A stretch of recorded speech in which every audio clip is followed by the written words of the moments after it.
one more exciting panel to go this afternoon, plus the closing remarks. So let me welcome to Memuna Janneh. You are Business Intelligence Finance System Consultant and the founder of Director of LunchBox Gift. Okay, welcome. We have Stuart here, Stuart Kefford from STAIT, Senior Transformative Agenda Implementation Team. We have Elisah from NEAR, the Network of Empowered Aid Response, and you're passionate about social justice. And we have Robert Smith here, the Chief of the Partnership Coordination Section at OCHA and former Head of Office for the World Humanitarian Summit in Geneva. Yes. And as moderator, we have with us Head of Research from ALNAP, Paul Knox-Clarke. Okay, welcome to you. The topic will be reflecting on the diaspora's place in an enhanced international system in the future and what it will take to make it happen. Yes. So, Paul, you will take over from here. I'll take the baton on from here. Thank you very much. A well-known recipe. 20 minutes before, we will open up the floor. Okay, and we will make up a little bit of time. This one. We're going to make up a bit of time. Yes.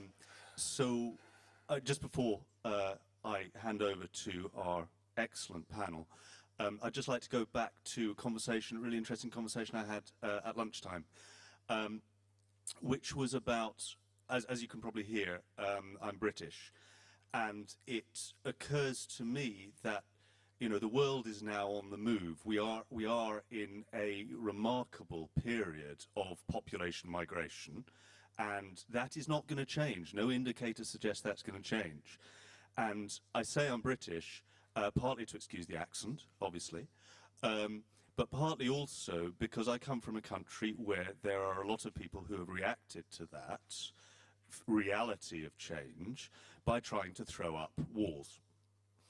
And the conversation that we had at lunch, for which I'm very indebted to two of our colleagues from Cameroon, was that basically people seem to be falling increasingly into one of two types, into people who build walls and people who build bridges.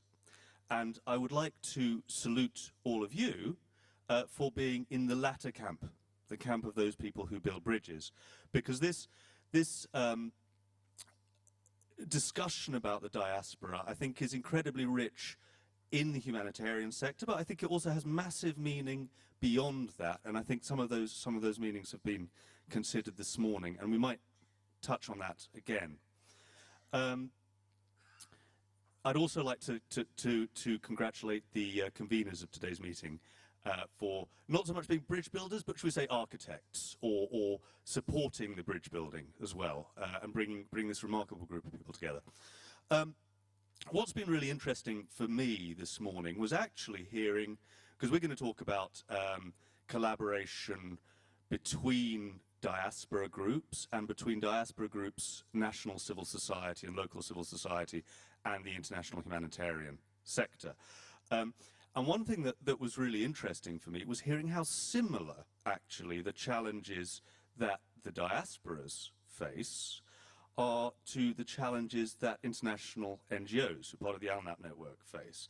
We were talking about competition for funds, wanting to do things right, but actually competing with each other at the same time, which is a very NGO kind of thing. We were talking about challenging relations with governments in some cases, which again can be a challenge for NGOs, INGOs. We were talking about the difficulty of keeping values and organizational priorities alive when you are being forced to, or when you feel you need to follow the money. And I don't think that is exclusively a problem for diaspora organizations. I think it's more pervasive within the whole humanitarian system.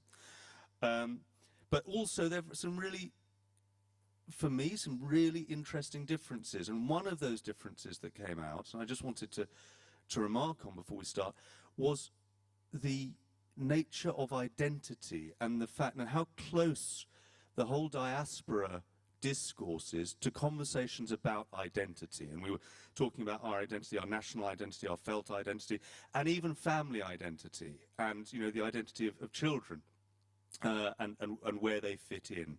And that seems an incredibly powerful energy to take into any conversation about humanitarian and development action. So with those preliminary thoughts, I would like to invite our panel, maybe I think we'll come this way, to talk about their experiences and their ideas around exploring spaces for collaboration within diaspora groups and between diaspora groups, national and civil society, and the international humanitarian sector. Memuna, over to you.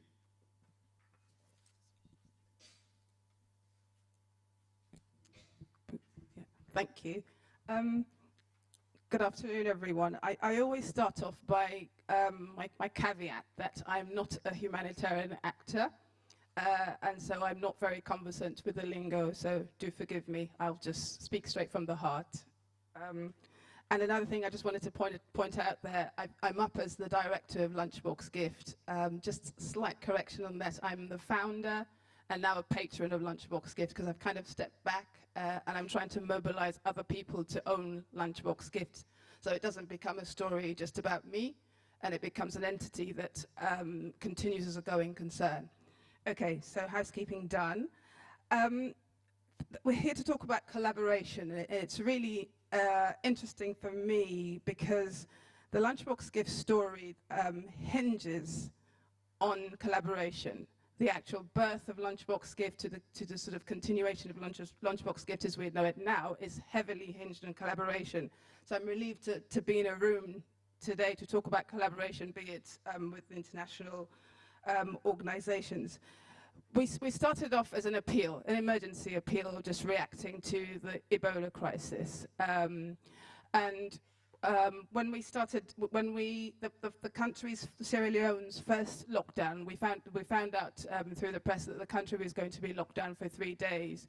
And because of my personal connections in Sierra Leone, I got very concerned that I knew people who were not going to have access to food, especially people who sort of live hand to mouth and sort of hustled in the morning for their breakfast and got fed, and then again for lunch, and then again for dinner. And I sat down with my family at lunchtime and we came up with a solution. It was actually named by my sons, Ishmael and Abdul Malik. They named it LunchBox, and off we started. One of the first challenges was how are we going to do this in a lockdown, and that was our first point of collaboration because we had to work with a local NGO named Campaign for Good Governance. And we knew, just again through the airwaves, that Campaign for Good Governance was responsible, one of the several NGOs that was responsible for actually communicating health messages, going into communities and telling them about hygiene and sanitation and the spread of the disease. So straight away, I sort of put my business hat on thinking, well, what, if I want Campaign for Good Governance to help me, what can I offer? And I knew from previous experiences that food can easily be used as a bait. So I contacted them and said, look, I know this is what you have to do. I know you're having difficulties. There's a lot of resistance on the ground. How about we work together? I'll bring food and you can talk to them about the health issues. And that was our first collaboration and it worked.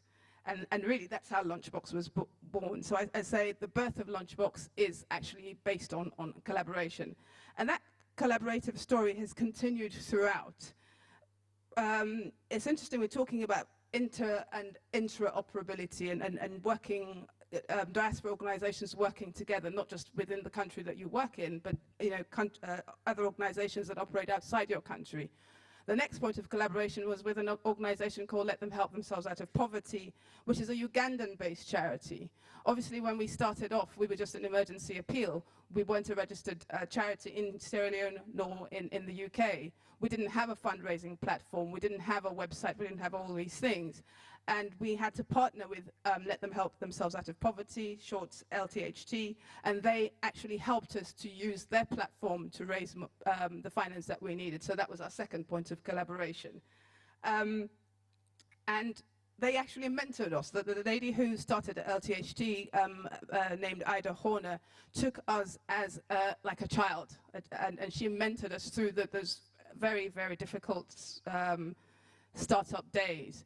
And one of the things that she did for us was to introduce us to a member of parliament in the UK when we were having problems moving our stocks from the UK into Sierra Leone because the ships weren't docking, planes weren't flying in as regularly as they had been before. She introduced us to the Member of Parliament for Staffordshire. And we had a meeting, and he asked me, what are your challenges? And I told him, I said, I have a serious logistical challenge because I can't get my goods into Sierra Leone. He then actually mobilized with the British government.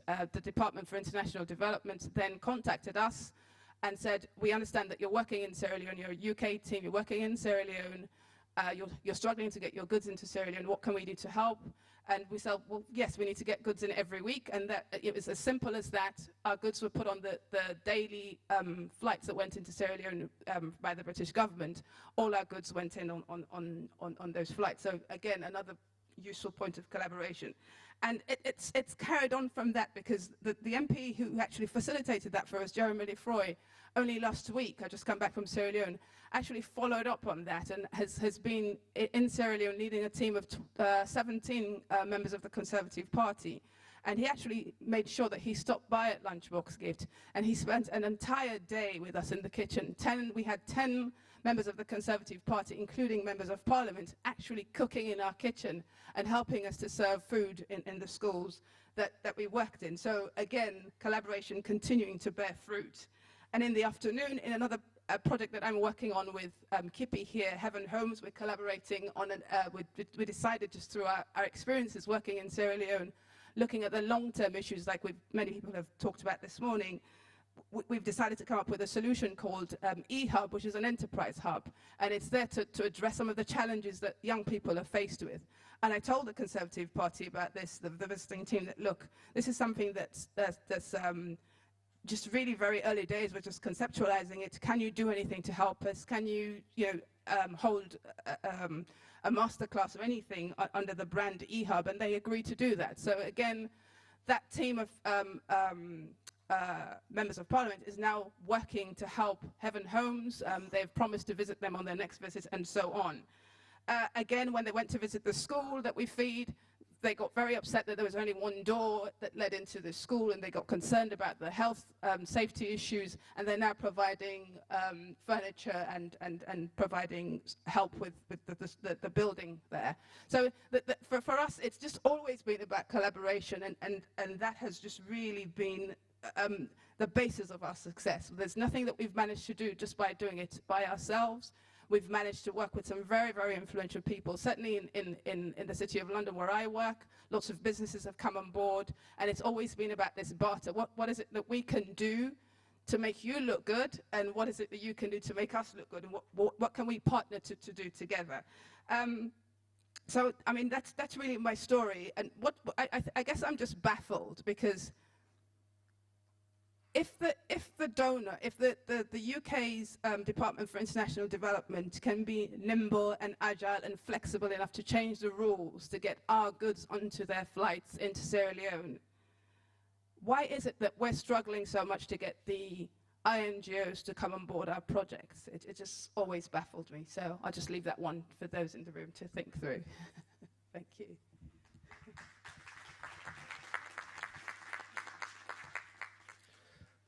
Thanks a lot for that. The first thing I want to say is 10 Conservative MPs in a kitchen. You must be able to make a joke about that. But, so just to introduce myself, because I think a lot of people probably don't know what the STAIT is. As I said before, the Senior Transformative Agenda Implementation Team. It is a bit of a mouthful, and we will change our name in the future. One, because we see the transformative agenda going a little bit out of fashion, and we will adapt to that. But what do we do as a team? We were created by the Emergency Directors Group. Now, the Emergency Directors Group is part of the Interagency Standing Committee, the IASC. It's the senior operational managers from all the major UN agencies in humanitarian affairs and several of the NGOs as well, the big international NGOs. We were created because, as a team, the emergency directors felt there was a need for senior level people to go out to the big humanitarian operations to provide a forward-looking review of all of these operations. This is the basic principle behind it. So in the past we've been to Syria for the L3 crisis, Iraq, same L3 crisis, Yemen, another L3 crisis, and this week I just came back from Somalia. and we'll be off to Nigeria quite soon as well to do these forward-looking reviews. What this is looking at the humanitarian operation from the perspective of leadership, coordination, and delivering assistance. And we will look at whether the humanitarian operation works well together as a team. And I think everything that we do is based around the collective effort and working together as a team. And I think this brings us back to exactly what this discussion's about. How do we bring people together for collaboration? A lot of our emphasis and our focus is bringing the international actors together, because that's the dynamic where we bring it in from. But more and more, and this is fed again by the World Humanitarian Summit, the Grand Bargain, all these things that came out of Istanbul in May, the localization agenda, accountability to affected people as well, I should add, as I see Astrid over there. Now that's working together, bringing everyone in the team, internationals, local NGOs, to the same pitch. We've got to be creating more space for local NGOs for two reasons. One, and this is the wrong thing to say, they're useful because they've got access to certain areas. But that sounds a little bit too much like subcontracting. Now we do it because it's effective, and it's if you have to get to certain locations, that might be the only way to do it. But we've got to get out of that mindset. That's a mindset shift that we need to push. And we need to start looking at local NGOs, and these are the partners of the diaspora organizations, as equal partners, with the same ability to deliver, even a better ability to deliver than international NGOs. Another thing, they do it often more efficiently, more effectively.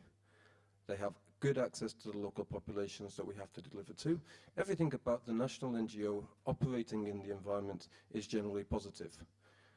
Unfortunately, still in our mindset, we have these things about financial issues, audits, and whether they're using the money in the correct manner. And this goes back a little bit to, I would say, some evidence. Back in, and we found this out from the Somalia mission back in 2011, there was a famine, a huge amount of money was going into the famine relief, and a lot of it was going to national NGOs because international organizations didn't have access to a lot of areas of South Central and a lot of other areas as well. So the money was passed across to national NGOs to implement the projects. A lot of that money was unaccounted for. Now that's a little bit of the international system's fault. We didn't have the right systems in place to monitor the implementation of projects. Yet at the same time, there's probably legitimate questions to ask national NGOs who are receiving the money.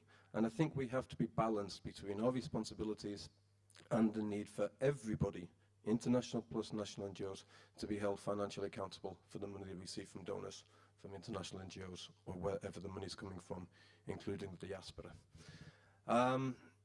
So one thing we're pushing as a state on every single mission we go to is for national NGOs to be part of the humanitarian country team.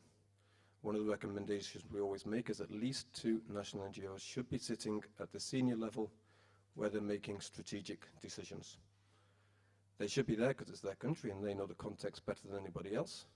And they should be there because they are going to be there on the long term, we would hope, to take things after the crisis into longer term recovery, resilience building, development issues. So it's something that we're very, very keen on pushing. I think the World Humanitarian Summit has framed this very nicely, localization agenda, and we just have to make sure we stay at the table to keep pushing this through. I'll stop there and hand the mic on, and I'm sure we'll come back.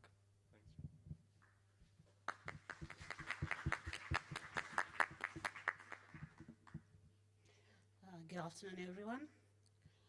Let me first start by saying, towards the end of the day, when I was talking to most of you in here, I was very delighted when I heard that everyone was moving to this issue of being accountable to affected communities, be it international organizations, be it diaspora organizations, be it us local organizations. I was really happy to hear that we've shifted and we are talking the same language, being accountable to affected communities. And this is what this session is all about. We are saying let's collaborate and see how we can then become more accountable to these communities. I come from NIA, and having said that, we really recognize the good work that diaspora organizations do, the good work that the international community do, the good work that local organizations do. And what we're saying is, look, there is room for everyone if we actually collaborate all our efforts together. When disaster strikes, it's undeniable that when international humanitarian actors running around to get their logistics, travel arrangements, the people on the ground, the local organizations, obviously are first-line responders. They act immediately. The same is true with the families, the affected communities, who immediately link up with their diaspora families, diaspora organizations, and immediately diaspora organization mobilize their resources, immediately send them back home without all these bureaucratic requirements which we're talking about in the morning. So, diaspora organization, my question to you is, how do you want to define yourself in this equation? Do you want to become implementers? Do you want to become the gap, the bridge we're talking about? For us to move forward, we really need to define ourselves as diaspora organizations. Let me give you an example of what collaboration may be between national organization and international organization I've witnessed as a near member. During the Ebola outbreak in Liberia, we have a member, KEEP organization, Brenda, Kids Educational Engagement Project. What happened is when the government decided to close the schools, Brenda, using her own resources, initiated this innovating idea of homeschooling her kids. But then what happened is Brenda looked around in a community and saw that there was need for the school, for the children to be educated. So she collaborated with the education minister, and then they had these home-based kids. They produced them, and it was a curricula which was acceptable by the government of Liberia. Brenda, using her own funds, managed to reach out to 19 communities using her own funds, and then mobilized like local volunteers, and managed to reach out to over 3,000 children. Later on, there was Action Aid, which was operational in Liberia. They partnered with Brenda, and then they upscaled their operations. They managed now to reach out to 52 communities, and 6,000 children benefited from Brenda's innovative idea. Brenda, when she joined NEAR Network, she pointed out that she faced difficulties which I had today in the morning. For example, when she reached out to other organizations to the donor community, they told her that, oh, she had a short time in operation, so she doesn't have experience and she doesn't have a track record. I mean, Brenda used her funds from the pocket. She didn't have a bank account where she could produce 2 years. The documents which it's one of the requirements from the donors. They cited lack of track record and lack of capacity, as we had in the morning. But I'm reiterating as NEAR, we are saying there is room for everyone. Brenda is saying to us, how can then you help people like me, people like my fellow panelists here, who first start by using their own funds, but you can actually see the effect on the ground. You can see children going to school. You can see the packed food being delivered. How can we help? So one focus area of NEAR is funding. What we're doing is we're advocating for a national pooled funding mechanism, which can help small initiatives, but innovative like Brenda, like Janneh here, and many others I've heard around the room. So what you're saying is, people were saying, okay, let's try to cut the middleman. But how can you do that? We are saying, okay, us as local organization, we are calling upon our fellow humanitarian to say, I think there is another way we can help each other. We can develop, I mean, accountable, transparent systems, but which are less bureaucratic, so that we can actually help these small initiatives to have an impact, especially during crisis. Because we know how it is with international organizations. Sometimes help is late. It comes after 1 month, as I heard other people saying. So yes, my call to you now, diaspora organizations, the international community and donor funds, is yes, as NIE, we are advocating for this national pool fund mechanism to be administered by national organizations for national organizations and local communities, small initiatives like we have had. Thank you.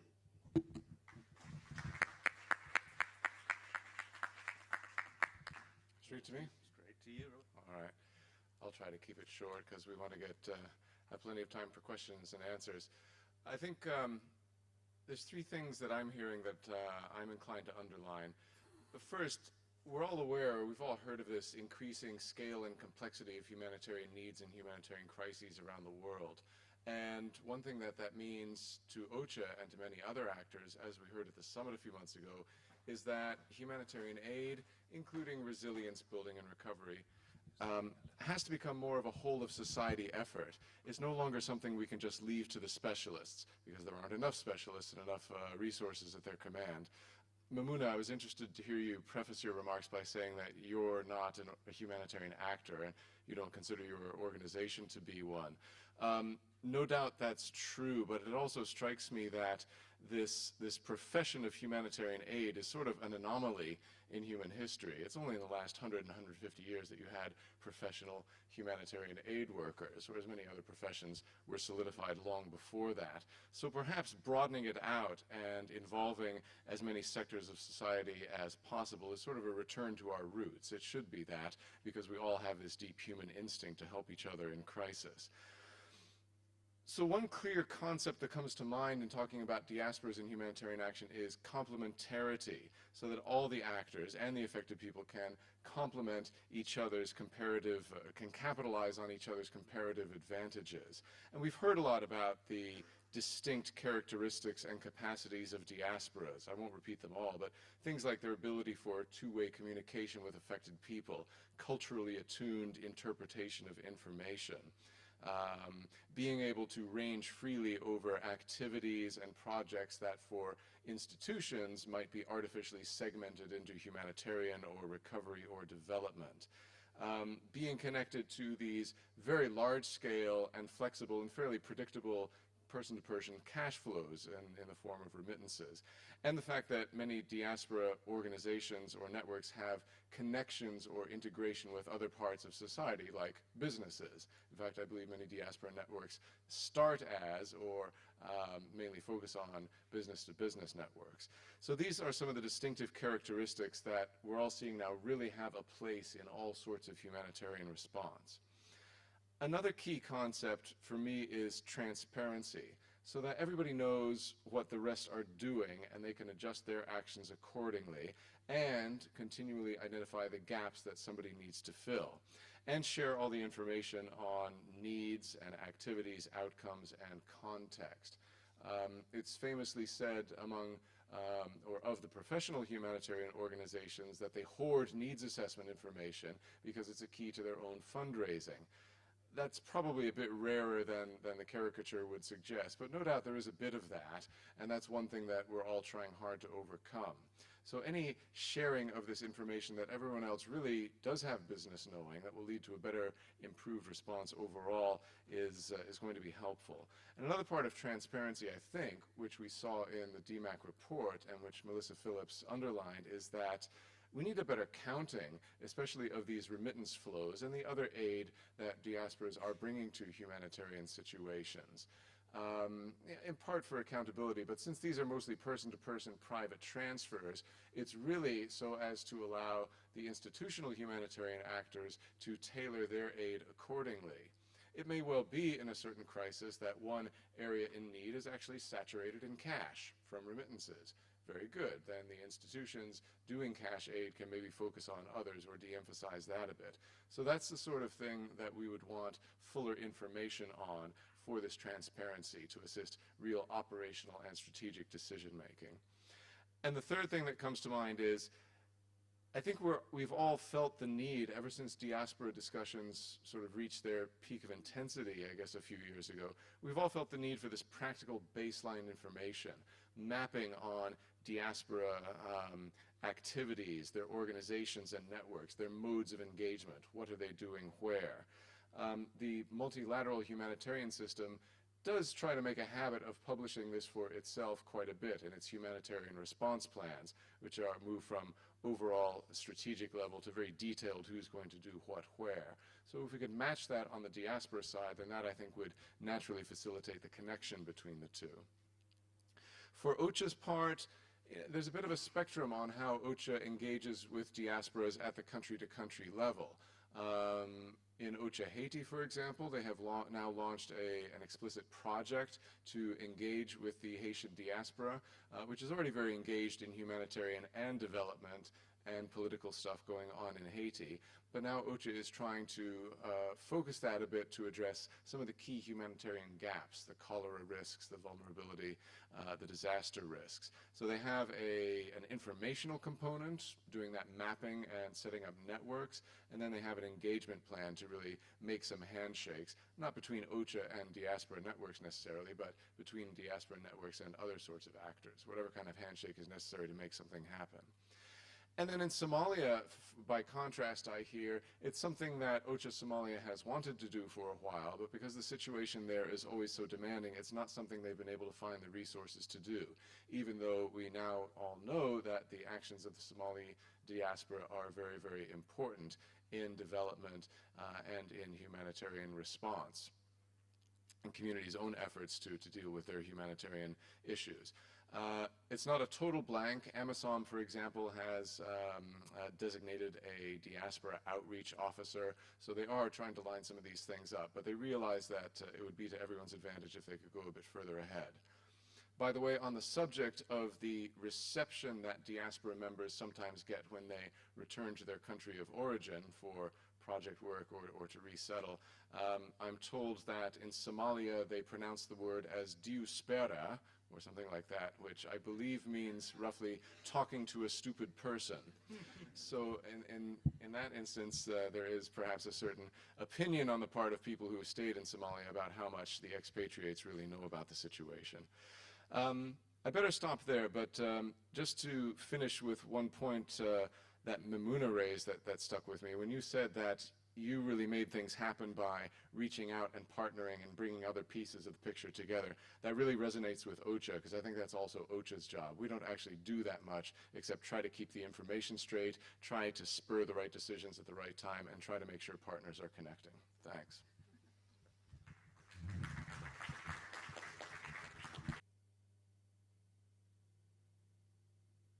Thanks so much, Robert.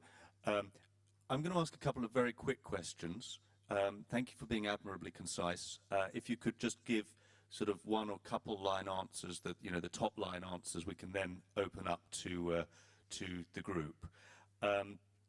The first thing that I wanted to ask was, no self-respecting report on collaboration or working together can afford to not somewhere put in the line that collaboration is not an end in itself. Yeah. It's not an end in itself. It's there because it creates more than the sum of its parts. And obviously that's not always going to happen. Not all relationships are going to create more than the sum of its parts.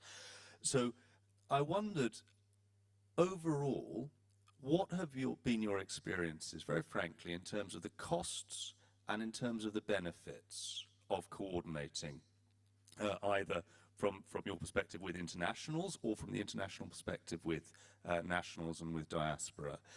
And maybe, how do you know, is there a way you can tell in advance before you sink all of that sort of thought and time and money into the coordination, whether this is a good partnership to have or not?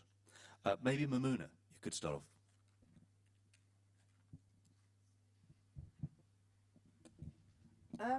How do you know? For me, I guess I approached a lunchbox gift with a sort of business head, really, because that's kind of my background. And there's always got to be a barter. You've got to bring something to the table in order to convince the other party to partner with you. And you've always got to think about what it is your project, your initiative, your activity, what value does that bring to the other party that you're looking to partner with, to collaborate with? Because it cannot just be that it's all about what you want and you're not actually thinking through what the other person might benefit from it. So in the example of Campaign for Good Governance, we knew that they were struggling to get traction, to get responses from people on the ground. We needed the logistics. They're a local NGO. They had, you know, a whole fleet of cars going around doing different things up and down the country. We didn't have vehicles at that time, certainly not to go around delivering food. So we had to think about, well, you know, let's find an organization that has that. And then while we're thinking about partnering with that organization, what can we bring to the table to add value to what they were doing? So it was very quick for us to recognize that they needed something to make that task of communicating the health messaging. We had to, that was their focus at that time, and we just knew that by baiting these people with food, a lot more people showed up. So when we went out to deliver food, when Campaign for Good Governance went out with us to deliver food, before people got their food, they actually had to listen to the health messages. So there was a clear barter. They were kind of energized by what we were doing. We were bringing food, and they were able to share those sanitation messages. And also when we had posters and banners all over the vehicles, and on the lunch boxes as well, with sanitation messages, because we knew that that was something that was important to our partner. So we had to do that. We also paid a little allowance for the driver. We paid for the fuel as well. So that you've always got to think about what you're bringing to the table and not just what you need. And that's kind of worked for us every single step of the way when we've tried to partner with any organization or even any company, because I have, you know, a lot of corporate backing. It's always been about what sort of company is it, what are they doing, are they interested in this kind of thing, are they interested in food?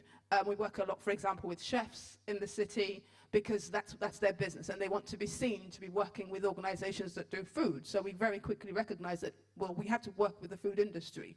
And again, we work with supermarkets. So you've always got to find common ground, and then you've got to find things that you can add to the other party's activities. I think that's kind of our experience anyway. Great, thank you. Robert, I'm going to put the same question to you. Costs, benefits, and how do you know?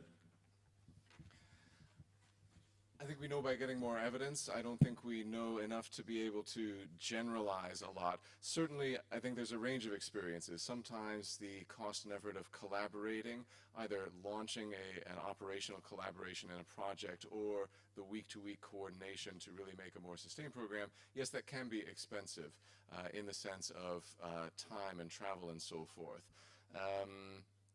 But I think the trend is that the effort and cost needed is going down, not up, despite the increasing complexity of crises, despite the rising number of actors to coordinate who participate in these things, because I think the system is taking advantage of more and more technologies, methods, and relationships to make it all a bit easier and more efficient. A lot of it can be done remotely now.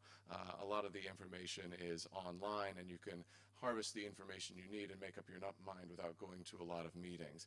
I would also make the point that in a lot of cases, collaboration, at least in the sense of coordination to choose what you're going to do, where and how you're going to do it, there's really no alternative to it. You know, especially as the scale and ambition of aid grows, the greater risk there is of overlap, leaving significant gaps, or using resources on low priorities. Great. Thank you very much. Anything to add to that, Elisah? Maybe I'll just say one or two things. What is the value of not collaborating, if I may ask? For me, I see it has higher risk. So it's better to do collaboration, especially during, before a disaster strikes.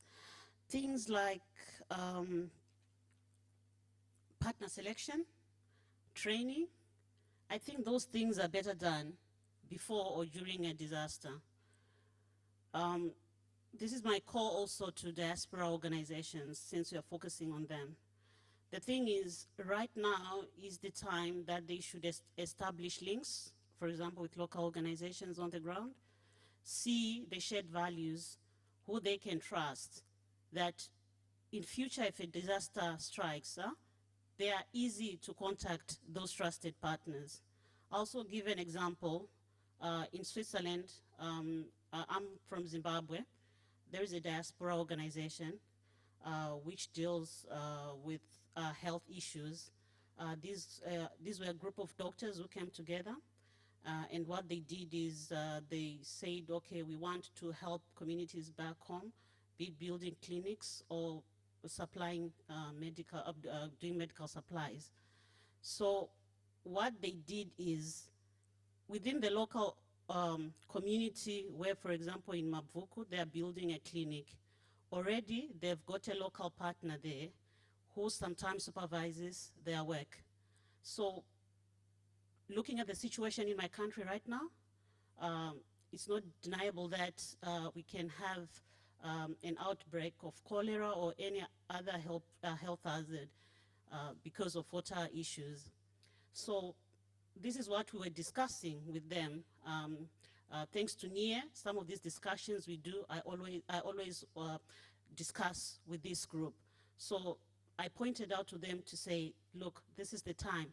We should actually collaborate with our partners back home so that when disaster strikes, we can easily mobilize resources and then channel them there so that we can have an impact and reach out to the most people we want to serve, the affected populations or affected communities. Thank you. Thank you, Elisah. And finally, Stuart, you are an observer of these collaborations in a variety of different contexts. I wonder if you had a couple of thoughts on this, on the costs and benefits, and you know, when is it working? Yeah, just to keep this very, very short. Having just come back from Somalia, and these figures are not my figures, I'm just going to throw a couple of things out there which illustrate that coordination and collaboration is essential, and I don't think anybody can argue against that. And that is the fact for Somalia alone, give or take, $400 million per year is going into the humanitarian fund for spending on humanitarian issues. About an equal amount is being contributed for development assistance. That's 400 million each. The diaspora is providing approximately $1.4 billion. Now, if we want to make all those different funds add up and be effective and be used efficiently, the effort needs to be well coordinated. And I don't think I need to say more than that on the coordination effort. It's probably not as well coordinated as it should be. We need to reach out more to the diaspora. We probably need to reach out more to local organizations, but the importance of coordination is unquestioned. We seem to have consensus around that. Thank you all. Let's throw it open. We'll take questions in groups of 3. Yes. And then I'll ask the panel to really just jump at anything of great interest. Yes, that's a really good time to move into the larger group now. Yes. Okay, let's take 3 questions at a time. You were the first one. Second, third. Okay.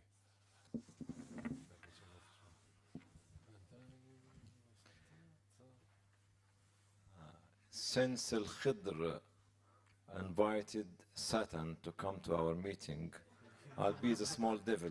Yes. I'm going to ask a stupid question, which against all the flow of the discussion this morning and this afternoon. When the diaspora organization become a threat to the humanitarian field, particularly in conflict zones. I give an example. The beheading of Alan Henning, the British who went was one of the small organizations to Syria in 2014. The capture of a convoy. At that time, Syria convoy from UK was every week, which led the British government, particularly the Charity Commission, to have a clampdown on all the humanitarian sector in UK and put a lot of restriction on the movement and give the banking system the authority to close bank accounts without any explanation and to use the counterterrorism law to do this. I'm just putting this on the table to be an added value in the discussion and in the research. I believe in the role of diaspora, but I want to protect them by putting this difficult question at the end of the day. Thanks a lot. We have a question in the back also. I'm making a question probably maybe as one of the observers in the hall. My name's STAIT. I'm from Cameroon. I work for ADEPT as a representative in the Nordic countries. I've been working with African diaspora for some years now, and 3 years back on a project, a mission in Africa sponsored by Kefford, I happened to meet with the Swiss ambassador. And some of the issues they had was the concern that we wait for crisis to strike before we act. And taking my premise from, I think, Dr. Hani, is it really the way forward to only come to conferences and react when crises start?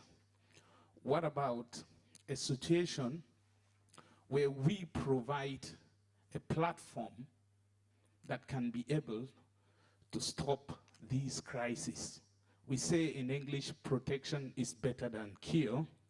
I want to buy that adage. But I'm looking at crisis here not only in terms of war from these 3 countries that we have selected.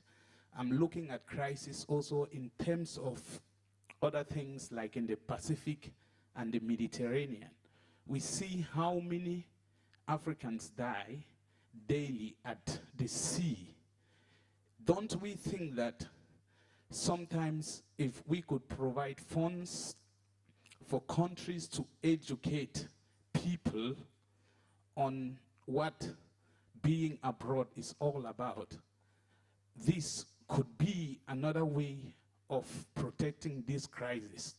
Are you therefore willing to adjust the name DEMAC and put it as Diaspora Emergency and Protection for Action? Thanks a lot. Okay, we have another one here from ECHO. And then we go back to the panel. Thank you, and I think particularly a very big thank you to this last panel of the afternoon, observing this not as the elephant in the room, but rather as the donor in the room. I think perhaps two questions that I have attained from the discussions earlier, if I were to report back from the meeting from a donor point of view, was very much, on the one hand, how can we avoid to become conventional? On the other hand, how can we get access to direct funding? And I actually found that both questions were not really the right questions to ask. What I saw, in particular in this last panel, but throughout the discussion of the day, of course, was this more pragmatic approach of how can we address the questions of transparency, how can we work better together as a community, how can we develop into sustainable actors when the ebbs and flows of crisis hit our countries.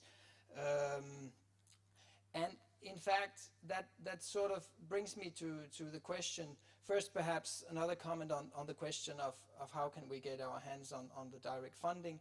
Again, seems to me it's not the right question. I think funding really is not the issue here. As was mentioned, in fact, the money flows in the diaspora world amounts to perhaps some estimated 25% of humanitarian funding going into a number of countries. So the question, again, more pragmatic, is rather how can that money be put to best and most effective use? So the question that I'm coming to now is, against the back of this, how can we as donors best support you in addressing these pragmatic questions about how you can become more sustainable, more effective, more transparent, more focused on results in your work, and how can you work better together, without the answer being you need to throw in more funding for us. Yes, Thank you. Back to the 5 E's. Thanks a lot. Okay, That's, Paul, you will manage a brief feedback? I will. That's 3 great questions. Yes. I would suggest that take the one that resonates most to you rather than trying to answer all 3. When does the diaspora become a threat to humanitarian action? Is there a way that the diaspora could form platforms to, as I understand it, react before crises begin? And how can donors realistically support the diaspora, recognizing the constraints under which they also are working? Who'd like to start? Thank you. Probably I can answer the question from my brother from Cameroon, where he was asking about the issue of diaspora. Let me just say, for me and our experience as NIA is, we recognize that diaspora organizations don't just help in disasters. I think you heard the example I gave right now about Zim Health, the diaspora organization in Switzerland right now. What we are saying is we acknowledge that they are not a homogeneous group. Of course, there is this issue of other diaspora organizations being formed out of activism, and then these questions are being raised to say they just react to a certain crisis and then they go under. But there are other diaspora organizations. We don't have to put everyone in that basket. I gave a good example of diaspora organizations who are doing both development work and also when disasters strike, they are also on the ground. So yeah, I'm saying that we acknowledge they act twofold. In fact, I can add another layer on top that for me sometimes I see them as donors, because what they do is when they mobilize some of these funds, directly they, like I gave this Mabuku community-based organization we work with, we direct those funds there. And then we don't have these layers of reporting requirements for them to do, because when we go back home, actually, each of us do rotational things. We go and see the thing they're doing on the ground. Like I was saying, our focus, even as NIA, is being accountable to affected communities. And not, whereas we as people who are raising these funds, we need to know how our money is being spent in a transparent way. But if we see that, of course, this money was put to this good use, and we can have ways of verifying that, rather than asking them, you know, to give us reports every 2 months or every 3 months. For us, I mean, that's it. I don't know.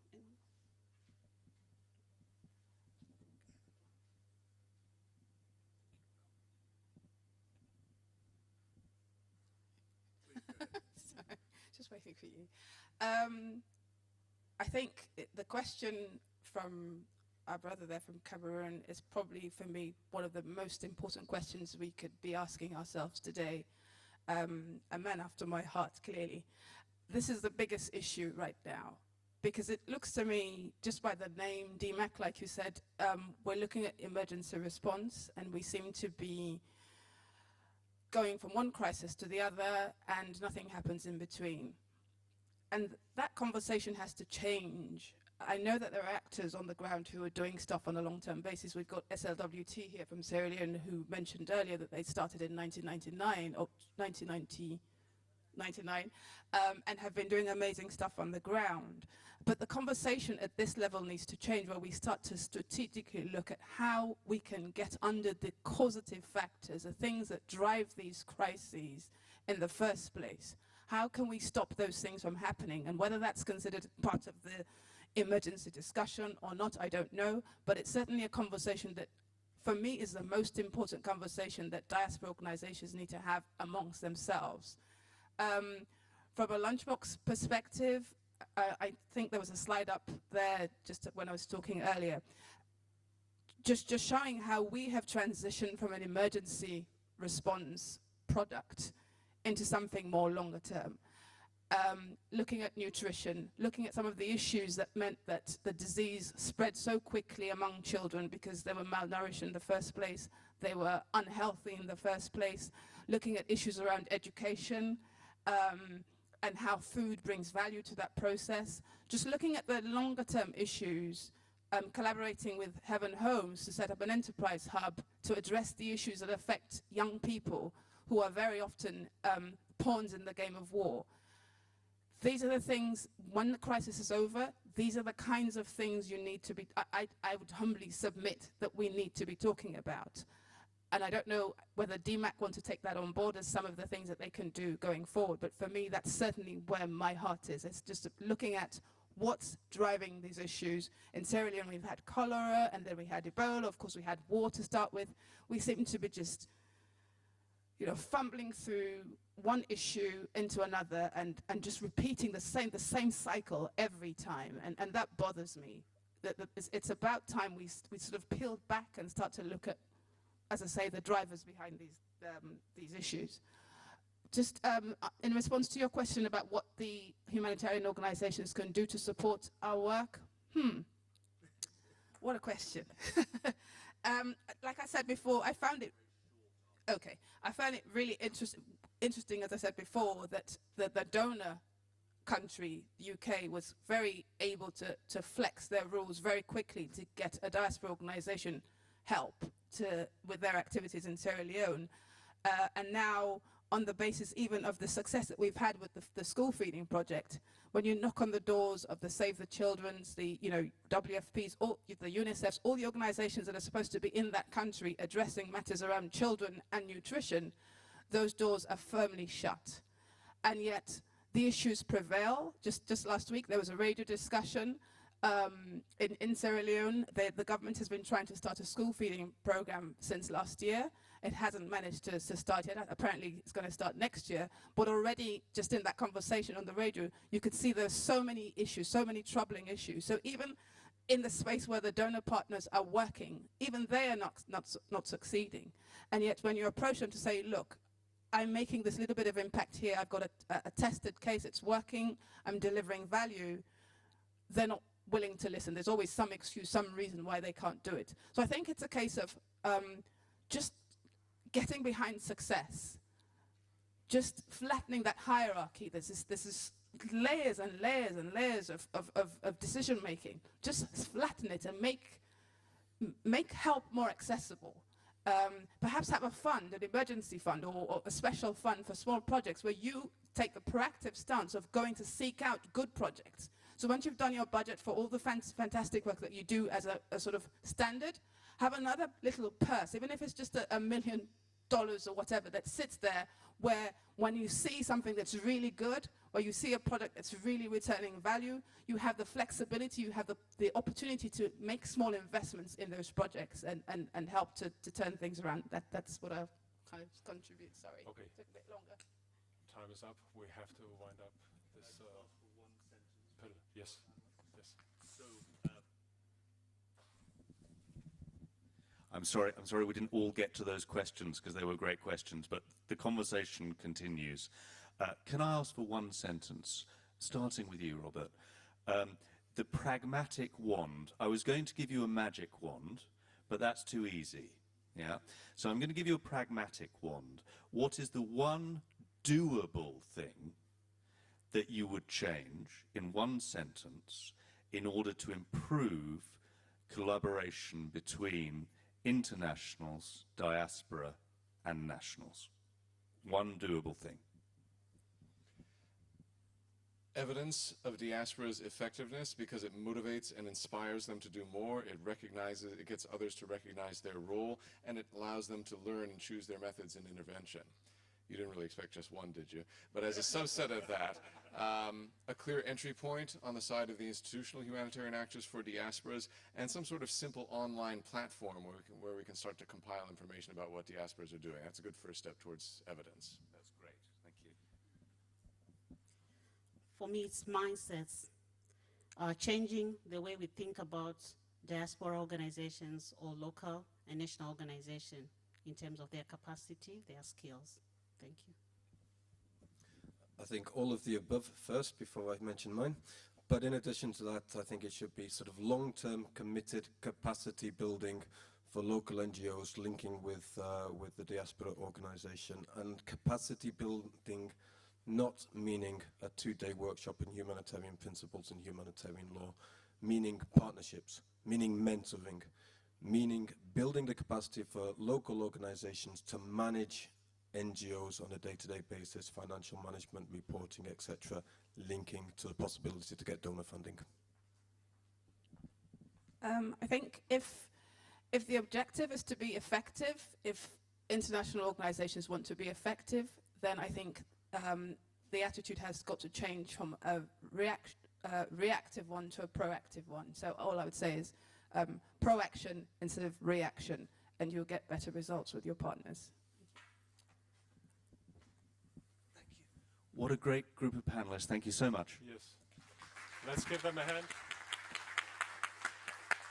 Well done. Thank you very much to all of you.